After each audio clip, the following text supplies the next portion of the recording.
Hey guys, welcome back to my channel. तो कैसे हैं आप लोग? I hope all is good and all will be good. MP police constable के इस जीके जीएस वीडियो में आपका स्वागत है। आज के इस वीडियो में मैं आपके लिए लेकर आया हूं एमपी पुलिस कांस्टेबल के एग्जाम के लिए most important GK GS, science, sports और भारतीय संविधान से रिलेटेड क्वेश्चंस। इसलिए एक भी क्वेश्चंस मिस नहीं कीजिएगा। हर एक क्वेश्चंस आपके एग्जाम के लिए बेहद ही इंपॉर्टेंट होने वाले हैं। और चैनल पर नए हो तो सब्सक्राइब और एक लाइक जरूर कीजिएगा और अपने दोस्तों के साथ भी शेयर कर दें ताकि उनका तैयारी बेहतर हो। सभी क्वेश्चंस के पीडीएफ के लिए मैं लिंक डिस्क्रिप्शन में दे दूंगा, जाके फॉलो जरूर कर लीजिएगा। तो बिना देर किए आपका पहला प्रश्न शुरू करते हैं। आपका पहला प्रश्न है, मध्य प्रदेश का सबसे बड़ा वन किस जिले में है? ऑप्शन है शहडोल जिले में, बालाघाट जिले में, जबलपुर जिले में या फिर छिंदवाड़ा जिले में। इसका सही आंसर हो जाएगा ऑप्शन नंबर बी, बालाघाट जिले में। बालाघाट जिले में मध्य प्रदेश का सबसे बड़ा वन है। याद में रख लीजिएगा, आपके एग्जाम में पूछे जा सकते हैं। मध्य प्रदेश का सबसे बड़ा वन किस जिले में है? तो बालाघाट जिले में। अगला प्रश्न है, मध्य प्रदेश में सबसे अधिक बोली जाने वाली भाषा कौन सी है? ऑप्शन है बुंदेली, बघेली, हिंदी या फिर मराठी। इसका सही आंसर हो जाएगा option number C, Hindi. Madhya Pradesh में सबसे अधिक बोली जाने वाली भाषा हिंदी है। अगला प्रश्न है, मध्य प्रदेश में खजुराहो किस लिए प्रसिद्ध है?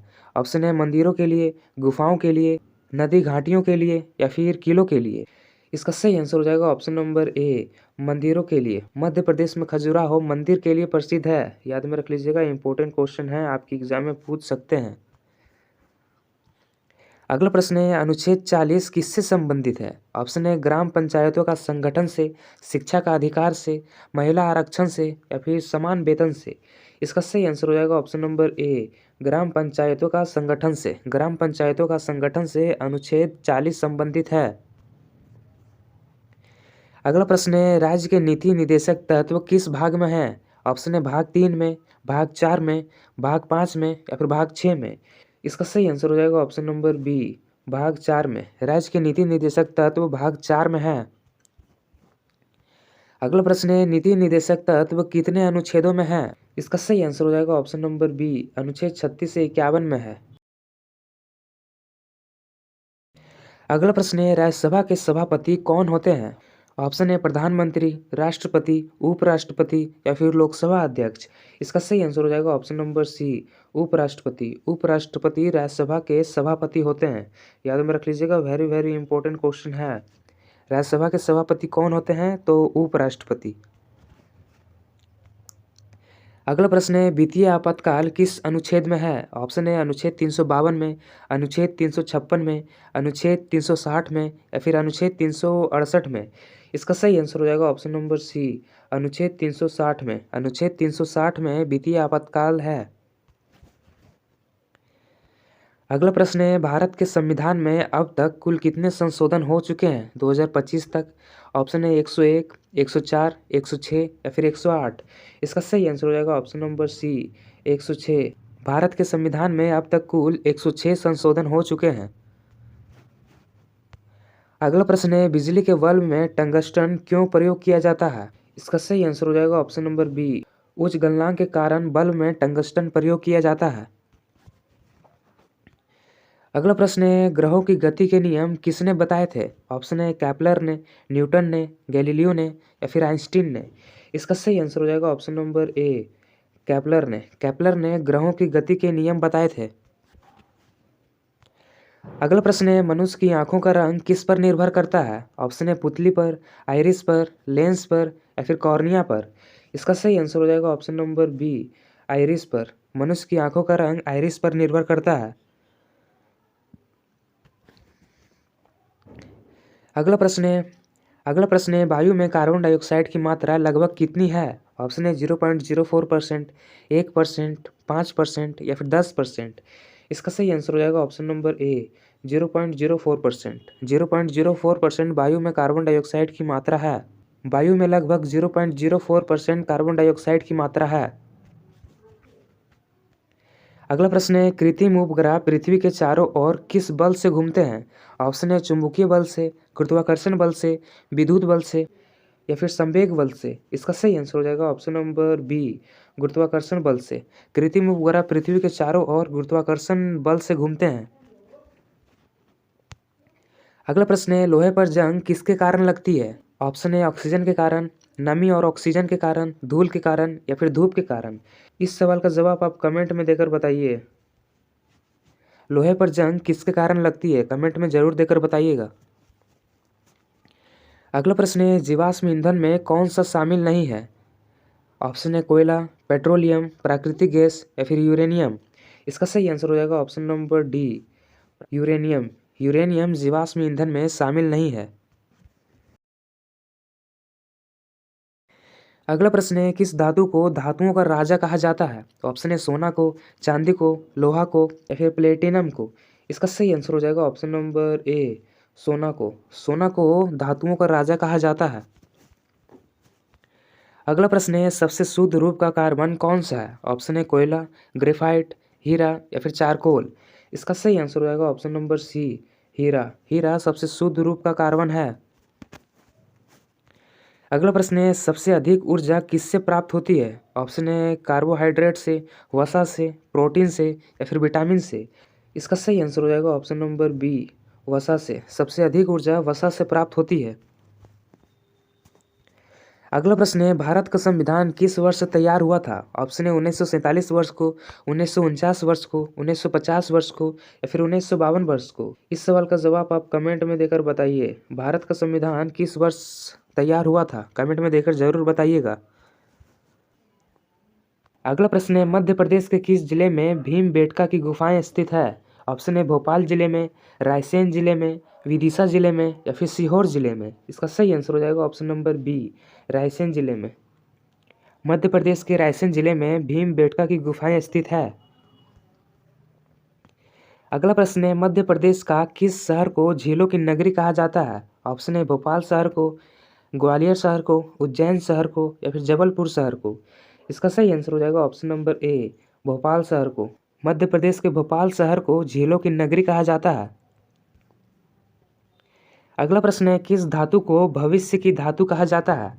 ऑप्शन है टाइटेनियम को, तांबा को, लोहा को या फिर सोना को। इसका सही आंसर हो जाएगा ऑप्शन नंबर ए, टाइटेनियम धातु को। अगला प्रश्न है, आवर्त सारणी का निर्माण किसने किया था? ऑप्शन है डाल्टन ने, मेंडलीफ ने, न्यूटन ने या फिर रदरफोर्ड ने। इसका सही आंसर हो जाएगा ऑप्शन नंबर बी, मेंडलीफ ने। मेंडलीफ ने आवर्त सारणी का निर्माण किया था। अगला प्रश्न है, किस वैज्ञानिक को सापेक्षता सिद्धांत के लिए प्रसिद्धि मिली थी? ऑप्शन है आइंस्टीन को, न्यूटन को, प्लैंक को या फिर डार्विन को। इसका सही आंसर हो जाएगा ऑप्शन नंबर ए, आइंस्टीन को। अल्बर्ट आइंस्टीन को सापेक्षता सिद्धांत के लिए प्रसिद्धि मिली थी। अगला प्रश्न है, लाल रक्त कणिकाओं में कौन सा धातु पाया जाता है? ऑप्शन है आयरन धातु, कैल्शियम धातु, सोडियम धातु या फिर कॉपर। इसका सही आंसर हो जाएगा ऑप्शन नंबर ए, आयरन धातु। लाल रक्त कणिकाओं में कौन सा धातु पाया जाता है? तो इसका सही आंसर हो जाएगा ऑप्शन नंबर ए, आयरन धातु। लाल रक्त कणिकाओं में आयरन धातु पाया जाता है। अगला प्रश्न है, ओजोन छिद्र सबसे पहले कहाँ पाया गया था? ऑप्शन है यूरोप में, अंटार्कटिका में, अफ्रीका में या फिर एशिया में। इसका सही आंसर हो जाएगा ऑप्शन नंबर बी, अंटार्कटिका में। ओजोन छिद्र सबसे पहले अंटार्कटिका में पाया गया था। याद में रख लीजिएगा, आपके एग्जाम में पूछ सकते हैं। अगला प्रश्न है, ट्रांजिस्टर का आविष्कार किस वर्ष हुआ था? ऑप्शन है 1947 को, 1950 को, 1960 को या फिर 1930 को। इसका सही आंसर हो जाएगा ऑप्शन नंबर ए, 1947 को। ट्रांजिस्टर का आविष्कार कब हुआ था? तो 1947 को। याद में रख लीजिएगा, ये भी वेरी वेरी इंपॉर्टेंट क्वेश्चन है। ट्रांजिस्टर का आविष्कार किस वर्ष हुआ था? तो 1947 को ट्रांजिस्टर का आविष्कार हुआ था। याद में रख लीजिएगा, इंपॉर्टेंट क्वेश्चन है। अगला प्रश्न है, सबसे हल्की गैस कौन सी है? ऑप्शन है hydrogen gas, helium gas, oxygen gas या फिर नाइट्रोजन गैस। इस सवाल का जवाब आप कमेंट में देकर बताइए। सबसे हल्की गैस कौन सी है? Hydrogen gas, helium gas, oxygen gas या फिर नाइट्रोजन गैस। कमेंट में देकर जरूर बताइएगा। अगला प्रश्न है, मानव शरीर का कौन सा अंग यूरिया का निर्माण करता है? ऑप्शन है यकृत, गुर्दा, हृदय या फिर फेफड़ा। इसका सही आंसर हो जाएगा ऑप्शन नंबर ए, यकृत। मानव शरीर का यकृत अंग यूरिया का निर्माण करता है। अगला प्रश्न है, संविधान सभा के स्थायी उपाध्यक्ष कौन थे? ऑप्शन है हरि विष्णु कामत, हर्षवर्धन राय, एच वी कामत या फिर एच सी मुखर्जी।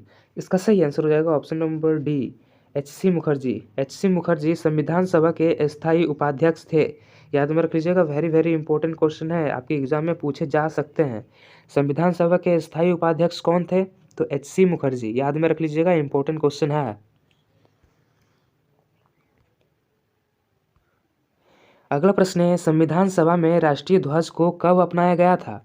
ऑप्शन है 15 अगस्त 1947 को, 22 जुलाई 1947 को, 26 जनवरी 1950 को, या फिर 14 अगस्त 1947 को। इसका सही आंसर हो जाएगा ऑप्शन नंबर बी, 22 जुलाई 1947 को। 22 जुलाई 1947 को संविधान सभा में राष्ट्रीय ध्वज को अपनाया गया था। अगला प्रश्न है, भारतीय संविधान में सामाजिक, आर्थिक और राजनीतिक न्याय किससे लिया गया था? ऑप्शन है फ्रांस से, आयरलैंड से, रूस से, या फिर अमेरिका से। इसका सही आंसर हो जाएगा ऑप्शन नंबर सी, रूस संविधान से। भारतीय संविधान में सामाजिक, आर्थिक और राजनीतिक न्याय रूस के संविधान से लिया गया था। अगला प्रश्न है, संघीय सूची में कितने विषय हैं मूल रूप से? ऑप्शन है 97, 99, 100 या फिर 101। इसका सही आंसर हो जाएगा ऑप्शन नंबर ए, 97। संघीय सूची में मूल रूप से 97 विषय हैं, अभी वर्तमान में 100 विषय हैं। संघीय सूची में कुल कितने विषय हैं मूल रूप से? मूल रूप से कुल 97 विषय हैं, लेकिन वर्तमान में 100 विषय हैं। अगला प्रश्न है, राज्य सूची में कितने विषय हैं मूल रूप से? इसका सही आंसर हो जाएगा ऑप्शन नंबर डी, 66 विषय हैं।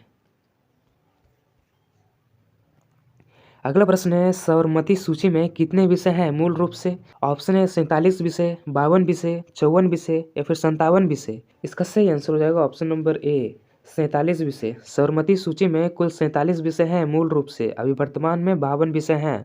याद में रख लीजिएगा, इंपॉर्टेंट क्वेश्चन हो सकते हैं। अगला प्रश्न है, संविधान में मौलिक अधिकारों का उल्लेख किस भाग में है? ऑप्शन है भाग 2 में, भाग 3 में, भाग 4 में या फिर भाग 5 में।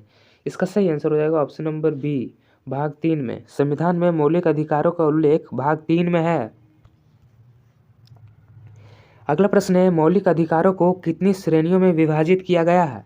ऑप्शन है 5 श्रेणियों में, 6 श्रेणियों में, 7 श्रेणियों में या फिर 8 श्रेणियों में। इसका सही आंसर हो जाएगा ऑप्शन नंबर बी, 6 श्रेणियों में। मौलिक अधिकारों को 6 श्रेणियों में विभाजित किया गया है। अगला प्रश्न है, अनुच्छेद 19 में कितने प्रकार की स्वतंत्रता दी गई है? ऑप्शन है 5 प्रकार की, 6 प्रकार की, 7 प्रकार की या फिर 8 प्रकार की।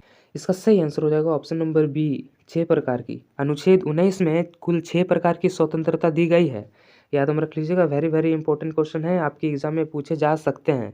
अनुच्छेद 19 में कितने प्रकार की स्वतंत्रता दी गई है? तो 6 प्रकार की। अगला प्रश्न है, अनुच्छेद 25 से 28 किस अधिकार से संबंधित है? ऑप्शन है समानता का अधिकार से, स्वतंत्रता का अधिकार से, धार्मिक स्वतंत्रता का अधिकार से या फिर संवैधानिक उपचार का अधिकार से। इसका सही आंसर हो जाएगा ऑप्शन नंबर सी, धार्मिक स्वतंत्रता का अधिकार से। अनुच्छेद 25 से 28 धार्मिक स्वतंत्रता के अधिकार से संबंधित है। अगला प्रश्न है, भारत का राष्ट्रीय प्रतीक किस पर आधारित है? इसका सही आंसर हो जाएगा ऑप्शन नंबर बी, सारनाथ के सिंह स्तंभ पर। भारत का राष्ट्रीय प्रतीक किस पर आधारित है? तो सारनाथ के सिंह स्तंभ पर। अगला प्रश्न है, लोकसभा को क्या कहा जाता है? ऑप्शन है उच्च सदन, निचला सदन, राज्यसभा या फिर न्यायालय। इसका सही आंसर हो जाएगा ऑप्शन नंबर बी, निचला सदन। लोकसभा को निचला सदन भी कहा जाता है। अगला प्रश्न है, भारत किस प्रकार का देश है? ऑप्शन है समाजवादी, पंथनिरपेक्ष, लोकतांत्रिक या फिर उपरोक्त सभी। इस सवाल का जवाब आप कमेंट में देकर बताइए। भारत किस प्रकार का देश है? कमेंट करके ज़रूर बताइएगा। अगला प्रश्न है, आपातकाल की घोषणा कौन करता है? ऑप्शन है प्रधानमंत्री, राष्ट्रपति, संसद या फिर सुप्रीम कोर्ट। इसका सही आंसर हो जाएगा ऑप्शन नंबर बी, राष्ट्रपति। आपातकाल की घोषणा राष्ट्रपति करता है। अगला प्रश्न है, एक व्यक्ति एक वोट का सिद्धांत क्या दर्शाता है? ऑप्शन है समानता का अधिकार, स्वतंत्रता का अधिकार, न्याय का अधिकार या फिर संपत्ति का अधिकार। इसका सही आंसर हो जाएगा ऑप्शन नंबर ए, समानता का अधिकार। एक व्यक्ति एक वोट का सिद्धांत समानता का अधिकार को दर्शाता है। अगला प्रश्न है, 3 लोकों के मेला के नाम से प्रसिद्ध कुंभ मेला मध्य प्रदेश के किस शहर में लगता है? ऑप्शन है उज्जैन शहर में, ग्वालियर शहर में, सागर शहर में या फिर भोपाल शहर में। इस सवाल का जवाब आप कमेंट में देकर बताइए। कुंभ मेला मध्य प्रदेश के किस शहर में लगता है? अगला प्रश्न है, तारापुर परमाणु संयंत्र कहाँ स्थित है? ऑप्शन है राजस्थान में, महाराष्ट्र में, गुजरात में या फिर उत्तर प्रदेश में। इसका सही आंसर हो जाएगा ऑप्शन नंबर बी, महाराष्ट्र में। तारापुर परमाणु संयंत्र कहाँ स्थित है? तो महाराष्ट्र में। याद में रख लीजिएगा, आपके एग्जाम में पूछे जा सकते हैं। अगला प्रश्न है, मध्य प्रदेश की आर्थिक राजधानी किसे कहा जाता है? ऑप्शन है ग्वालियर को, इंदौर को, जबलपुर को या फिर उज्जैन को। इसका सही आंसर हो जाएगा ऑप्शन नंबर बी, इंदौर को। मध्य प्रदेश की आर्थिक राजधानी इंदौर को कहा जाता है। अगला प्रश्न है, विश्व धरोहर स्थल खजुराहो किस राज्य में है? ऑप्शन है उत्तर प्रदेश राज्य में, राजस्थान राज्य में, मध्य प्रदेश राज्य में या फिर बिहार राज्य में। इसका सही आंसर हो जाएगा option number C, Madhya Pradesh राज्य में। अगला प्रश्न है, बेतवा नदी किस राज्य से निकलती है? ऑप्शन है राजस्थान राज्य से, मध्य प्रदेश राज्य से, महाराष्ट्र राज्य से या फिर उत्तर प्रदेश राज्य से। इसका सही आंसर हो जाएगा option number B, Madhya Pradesh राज्य से। बेतवा नदी मध्य प्रदेश राज्य से निकलती है। अगला प्रश्न है, नर्मदा बचाओ आंदोलन की नेता कौन थी? ऑप्शन है इंदिरा गांधी, मेधा पाटकर, किरण बेदी या फिर अरुंधति राय। इसका सही आंसर हो जाएगा option number B, Medha Patkar. Medha Patkar Narmada बचाओ आंदोलन की नेता थी।